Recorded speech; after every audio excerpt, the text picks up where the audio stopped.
هناك قضايا تحتمل التأخير والتريث والصبر، لكن هناك قضايا لا تحتمل التأخير لمدة يوم واحد، وأهمها هي قضية التعليم وخريجين الثانوية العامة اللي واجهوا أزمات متكررة بسبب تصرفات وزارة التعليم العالي ووزير التربية.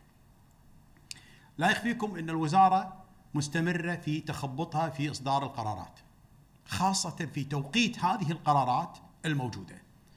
القرار الخاص في الجامعات الأردنية والمصرية كان في توقيت خاطئ، خاصة أنه كان قبل اختبارات الثانوية العامة، وكذلك في التحويل بين الكليات في هذه الجامعات.